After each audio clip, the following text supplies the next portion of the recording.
capítulo 3. Romanos capítulo 3. Y la semana pasada, en el capítulo 2, leímos que el apóstol Pablo le dice a los judíos en Roma que el tener la ley, o sea, tener todo el Antiguo Testamento, no los justifica. Que es el guardar la ley lo que sí los justifica. Les dice que la circuncisión realmente no tiene valor en el ritual en sí. Es la circuncisión del corazón, la circuncisión espiritual, la que de veras cuenta para Dios. Y que una persona que verdaderamente está caminando según el Espíritu, pero no ha tenido el ritual físico de la circuncisión, aún así Dios toma en cuenta su corazón. Ahora, como judío, eso no significa que yo sea judío, ¿no? Pero si la circuncisión realmente no es nada para mí o para el judío, si tener la ley no es nada para mí, porque según el apóstol Pablo no me justifica para estar delante de Dios, entonces surge la pregunta natural. Y eso es lo que Pablo expone aquí en Romanos capítulo 3. Y en el versículo 1 leemos: ¿qué ventaja tiene pues el judío o de qué aprovecha la circuncisión? Y la pregunta es, ser judío, ¿qué ventaja tiene? Si la circuncisión no me hace justo, si la ley no me hace justo, entonces, ¿qué ventaja hay en ser judío? Pablo responde a su propia pregunta en el versículo 2. Dice, mucho, en todas maneras. Primero, ciertamente, que les ha sido confiada la palabra de Dios. Y pongamos atención a esto que dice Pablo, ¿no? Mucho, en todas maneras. Pero la mayor ventaja es la que Pablo nombra en el primer lugar, la palabra. La palabra de Dios fue confiada a ellos, a los judíos. Esa, créanme, es una tremenda ventaja.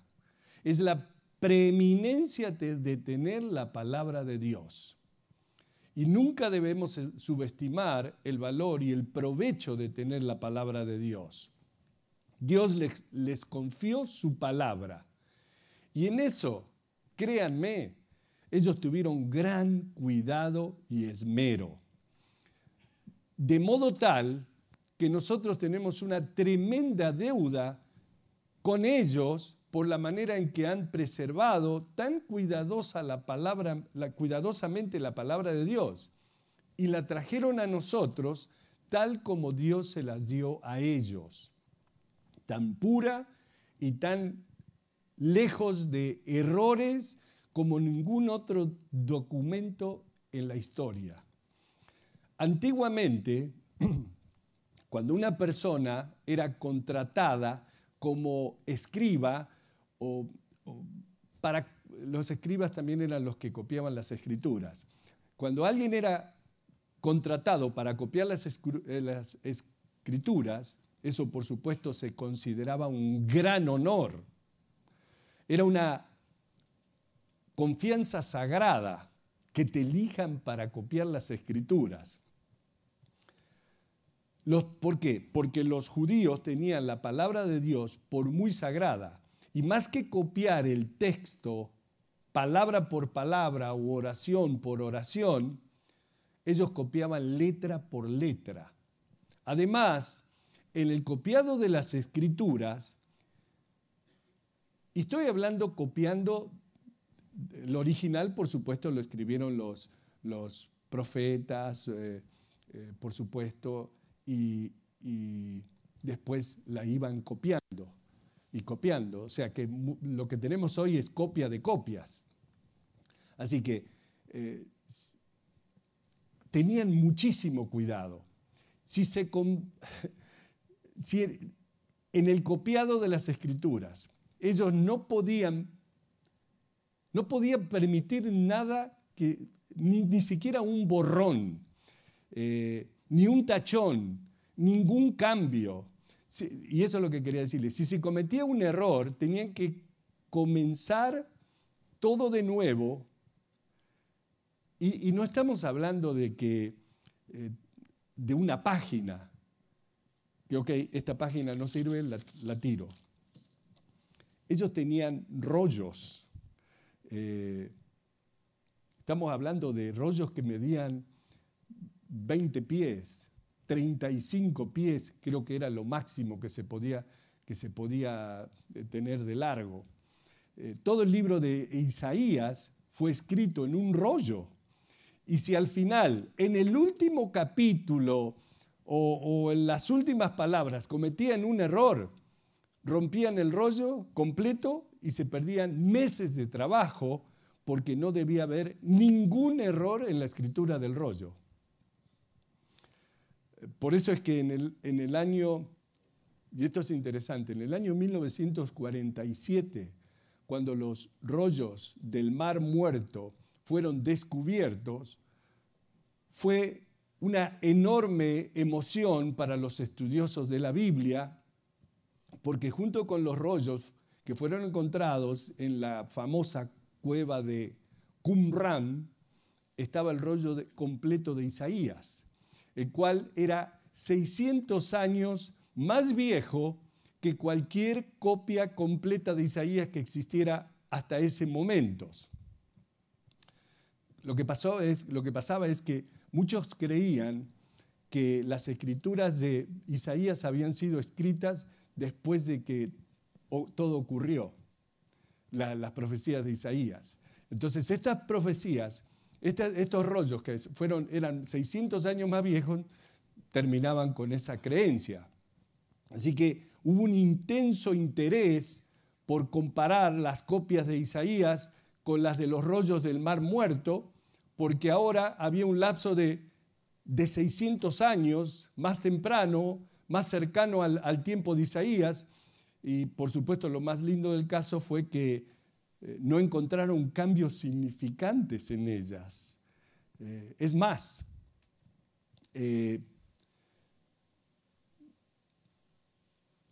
como les decía, a los judíos les fueron, como dice Pablo, ¿no?, confiadas las profecías de Dios y conservaron todo esto confiadamente y los registraron confiadamente y nos los traspasaron a nosotros. Tenían tal reverencia. Me encanta hablar de esto porque se me hace difícil ponerlo en mi mente hoy que trabajamos todo con la computadora y nos equivocamos y delete y empezamos de nuevo. Pero tenían tal reverencia por el nombre de Dios que siempre que escribían la palabra Dios, que es Elohim en el hebreo, antes de hacerlo, lavaban las plumas y sus manos y luego remojaban nuevamente la pluma con tinta fresca. Así reverenciaban el título de Dios. Y cuando escribían las consonantes que representaban el nombre de Dios, antes que pudieran escribirlas, tenían que ir y tomar un baño, cambiarse de ropas, tomar una pluma nueva, remojarla en tinta fresca y ahí recién escribían las consonantes que significaban el nombre de Dios. La letra Y, H, W o W, H. Por eso es que hoy se dice Yahweh o Yahvé. Esas consonantes representaban el nombre de Dios. No había vocales escritas sobre estas consonantes porque ellos sentían que un ser humano ni siquiera en su mente era digno de pronunciar el santo nombre de Dios. Así que tomaban el copiado de las Escrituras como una creencia sagrada. Comprendían que la ventaja era suya al tener la palabra de Dios dada a ellos, confiada a ellos. Versículo 3. Pues que si algunos de ellos han sido incrédulos, su incredulidad habrá hecho nula la fidelidad de Dios. De ninguna manera, antes bien sea Dios veraz y todo hombre mentiroso. Dios dice que la verdad, dice la verdad. El hombre es mentiroso. Y luego dice, como está escrito, para que seas justificado en tus palabras y venzas cuando fueres juzgado. Bueno, Pablo aquí está citando el Salmo 51. El Salmo 51 es cuando el rey David confiesa su pecado con Betsabé delante del Señor y clama por misericordia. Dice así, ten piedad de mí, oh Dios, conforme a tu misericordia, conforme a la multitud de tus piedades, borra mis rebeliones. Más adelante dice, contra ti solo he pecado y he hecho lo malo delante de tus ojos, para que seas reconocido justo en tu palabra y tenido por puro en tu juicio. Así que Pablo, citando el Salmo 51 de David, declara que cuando Dios habla, Él es recto y se justifica hablando. Él es justo en sus juicios. Y luego dice, versículo 5, y si nuestra injusticia hace resaltar la justicia de Dios, ¿qué diremos? ¿Será injusto Dios que da castigo? Hablo como hombre. En ninguna manera. De otro modo, ¿cómo juzgaría Dios al mundo? Bueno, Pablo aquí usa uno de los argumentos con que la gente a veces toma una verdad de Dios y luego conjetura, presume sobre esa verdad. Empiezan a dar casos hipotéticos, o sea, casos dudosos, inciertos, o tratan de razonar con su intelecto humano. Este es el argumento de Pablo. Dice, la palabra de Dios declara que todos los hombres somos pecadores y que la gracia de Dios abunda para los pecadores y que a Dios le encanta mostrarnos su gracia perdonando a los pecadores. Y de ahí viene la pregunta. Esto significa que cuando estoy pecando, le estoy dando la oportunidad a Dios de mostrar su justicia a través de la fe y su gracia. ¿Significa esto que mi injusticia está realmente magnificando la justicia de Dios? Si es así, entonces, ¿por qué me juzgaría Dios por ser injusto? Yo solo estoy mostrando cuán bueno es Él cuando perdona. Y Pablo dice, en ninguna manera. Dios no lo permita. Si Dios pasase por alto mis iniquidades, o sea, mis maldades, ¿cómo entonces podría Dios juzgar al mundo? Bueno, hay gente que tiene grandes testimonios fascinantes, impactantes. Son tremendas mentiras, pero son fascinantes. Y la gente al escucharlos se entusiasma con esos gloriosos testimonios y muchos han aceptado al Señor después de escuchar algunos de esos maravillosos testimonios de lo que Dios ha hecho. Hay mentiras muy grandes dando vueltas, incluso por algunos púlpitos. Hay quienes cuentan historias maravillosas e interesantes de cómo Dios los salvó, pero que simplemente son mentiras. Leí en uno de los comentarios sobre Romanos capítulo 3 que hace muchos años atrás, aquí en el condado de Orange, en Santa Ana, hubo un individuo que vino y declaró que era un científico que estaba trabajando en el programa espacial. Hablaba de un nuevo tipo de máquina que él había descubierto y de cómo al conectar esta máquina en la gente había una aguja que marcaba positivo o negativo. Si conectaban esto a alguien que se estuviera muriendo y si era un pecador empedernido, la agujita se iba para el lado negativo. Pero si conectaban esto a un hermano santito, ¿vieron? Como algunos de ustedes, que se estaba muriendo, el aparato medía la comunicación como con el más allá y la aguja se iba del lado positivo. Y esto hacía que la gente se entusiasmara y que muchos aceptaran a Cristo. Este científico también decía que Dios que se le apareció en una bola de fuego y se le sentó a su lado en el auto y allí él se convirtió. Dice el comentario que este fulano estuvo por aquí, en el condado de Orange, por un tiempo y habló en muchas iglesias y daba ese notable testimonio de su conversión y de cómo la agujita mostraba los buenos y los malos. Mucha gente se entusiasmó con esto, de cómo esto lo había llevado a esta persona a ponerse de rodillas sobre sus rodillas y darse cuenta de que Dios era verdadero, pero todo era una farsa, una mentira de él.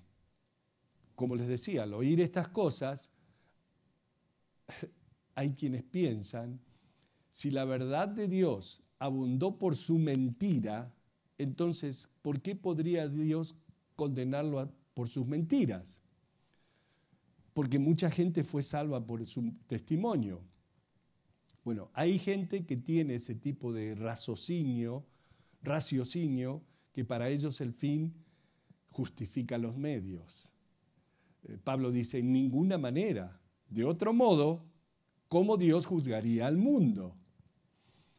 Pero, versículo 7, si por mi mentira la verdad de Dios abundó para su gloria, ¿por qué aún soy juzgado como pecador? Yo estaba mintiendo, ¿no?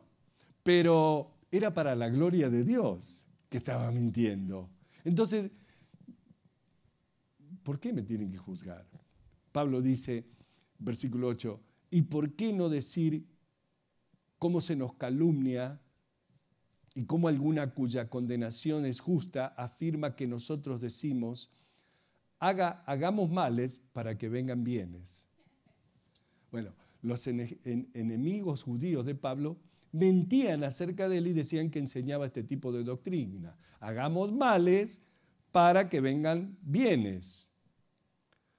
Pero esta afirmación es contraria a toda razón y a toda escritura, por lo cual Pablo la desecha diciendo que quienes dicen esto merecen la condenación.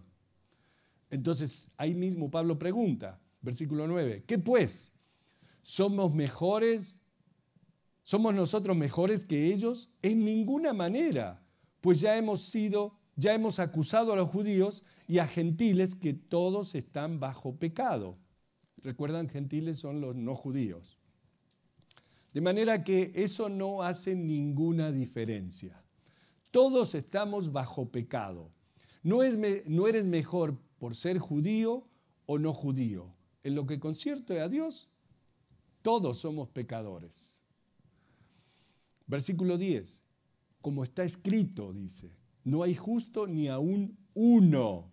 No hay quien entienda, no hay quien busque a Dios. Ahora, esta es una declaración que Pablo está tomando también desde los Salmos, pero es una de las declaraciones que Dios ha hecho. Él dijo, no hay nadie que busque a Dios. ¿Cuántos han oído decir, bueno, todas las religiones te llevan a Dios? Después de todo, si una persona es sincera, ¿Dios no aceptará su sinceridad? Yeah, right. La Escritura dice, no hay quien busque a Dios. Ahora, si no están buscando a Dios, entonces, ¿en búsqueda de qué están? Muy fácil. La motivación detrás de la mayoría de la gente están buscando una paz interior. Buscan una paz mental, lo buscan a través de la luna, las estrellas, ahora las piedritas y no sé cuántas cosas, no están realmente buscando a Dios, están buscando su propia tranquilidad, su propia paz. Se han salido del camino de Dios, pero igualmente buscan su paz. Y acá Pablo comienza algo que me encanta, ver el conocimiento de las Escrituras que tenía el apóstol Pablo. Comienza a citar diferentes salmos. El versículo 12 dice: todos se desviaron, a una se hicieron inútiles, no hay quien haga lo bueno, no hay ni siquiera uno. Ahí está citando el Salmo capítulo 14, versículo 1. Para aquellos que toman nota, después pueden ir a la casa y ver que es verdad. El versículo 13 dice: sepulcro abierto es su garganta, con su lengua engañan, veneno de áspides hay debajo de sus labios. Eso está en el Salmo capítulo 5, versículo 9. Su boca está llena de maldición y amargura. Salmo 10, 7. Sus pies se apresuran para derramar sangre, quebranto y desventura hay en sus caminos, y no conocieron camino de paz. Salmo 59, versículos 7 y 8. Y el versículo 18 aquí dice: no hay temor de Dios delante de sus ojos. Salmo 36, versículo 1. Y esta es la acusación que hace Dios. Dios está hablando a través del salmista, declarando cuál es la condición del hombre apartado de Dios. Pablo dice, versículo 19: pero sabemos que todo lo que la ley dice, lo dice a los que están bajo la ley, para que toda boca se cierre y todo el mundo quede bajo el juicio de Dios, ya que por las obras de la ley ningún ser humano será justificado delante de él, porque por medio de la ley es el conocimiento del pecado. ¿La agarran? ¿La entienden? Pablo aquí nos está diciendo, nos habla sobre un error fundamental que el ser humano ha cometido con respecto a la ley de Dios. Dios nunca dio la ley para que una persona pueda ser justa por obedecer la ley. Esa nunca fue la intención de Dios. La ley, los mandamientos, no puede hacer a una persona justa. Tanto sea que guardemos la ley o no, la ley fue dada para el conocimiento del pecado. Ese era el propósito de la ley. Hacer a todo el mundo culpable delante de Dios o hacer a todo el mundo consciente de la culpabilidad delante de Dios. Esa es la razón por la que Dios dio la ley. Es natural en la gente darle una suerte de exaltación a sus propias obras de justicias o a su propia bondad. Eso es natural en nosotros. Incluso hay gente que se enoja porque le decimos que nadie es justo, que las buenas obras no te hacen justo delante de Dios. Pero ustedes vieron que nosotros que venimos de la iglesia tradicional, eso fue lo que nos metieron en la mente, de que tenés que hacer las cosas bien porque si no, estás condenado. Y te dicen, pero si yo soy una buena persona, soy una persona con moral, Dios es bueno y sabe que yo soy una buena y sincera persona. Y te dicen, si Dios es tan bueno y justo, ¿cómo dicen entonces? Como dicen, él entonces entiende y sabe que soy una persona buena y sincera.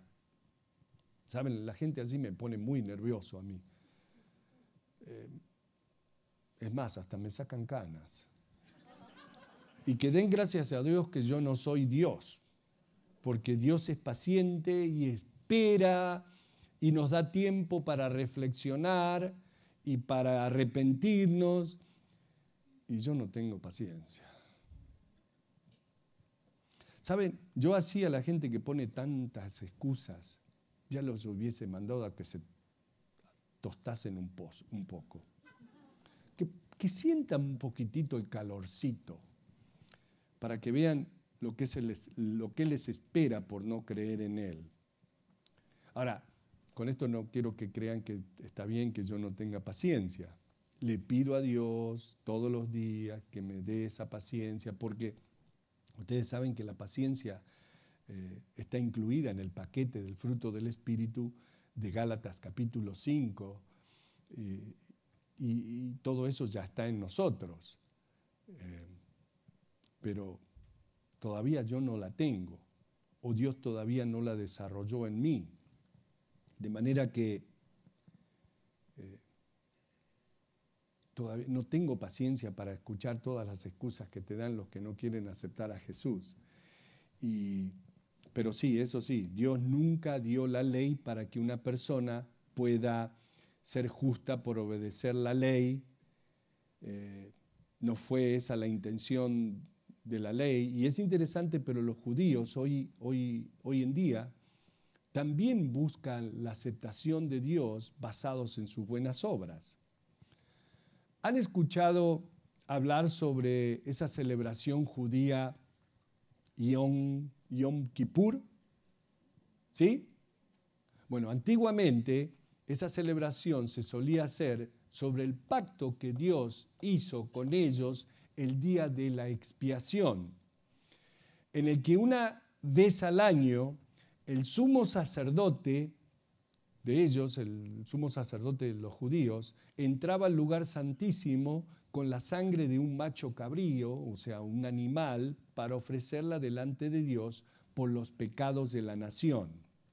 Ya les he explicado cómo entraba solo el sumo sacerdote después de ciertos rituales y sacrificios, y recuerdan que estaba detrás del cortinado, solamente él podía entrar, y si se moría lo jalaban de una cuerda que si tenía pecado se moría ante la presencia de Dios, y le ponían campanitas alrededor de la bata, y cuando se caía muerto lo jalaban, se escuchaban tiling, tiling, tiling, ¡pa! Cayó entonces lo jalaban de las patas y lo sacaban para afuera.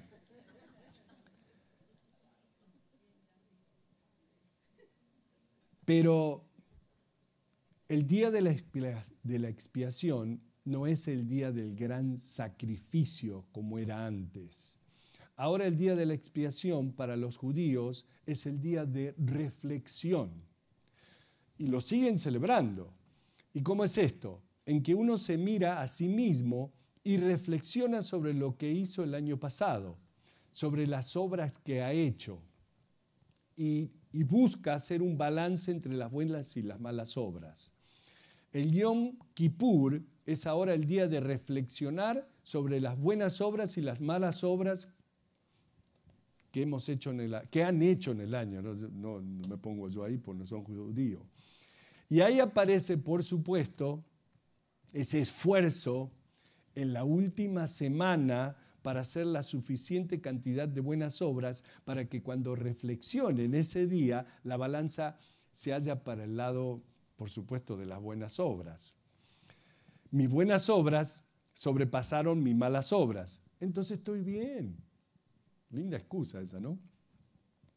Bueno, la ley no fue dada para hacernos justos, porque si la justicia pudiera venir por la ley, por cualquier ley, entonces ¿para qué murió Cristo en la cruz? ¿No les parece? Por ejemplo, si Dios ahora mismo, esta mañana, nos diera reglas que cumplir para hacernos justos, entonces Cristo no hubiese resucitado, no hubiese necesitado morir. En serio, su muerte hubiese sido en vano. Entonces la ley habló a aquellos que estaban bajo la ley para que la ley callase toda boca. Calle toda boca de jactarse de su propia justicia. De manera que, por cumplir la ley, ¿y sabes cuántos son los mandamientos que tienen los judíos? 613. Por cumplir los 613 mandamientos que Dios le dio a Moisés para el pueblo judío, ningún ser humano puede ser justificado desde el punto de vista de Dios, porque la ley solamente es para el conocimiento del pecado. Solo nos muestra que hemos fallado. Y esto es para tener un apropiado entendimiento de la ley, lo cual los fariseos en el tiempo de Jesús no lo tenían. Los fariseos en el tiempo de Jesús estaban malinterpretando la ley y usándola para un propósito completamente errado. Estaban usando la ley para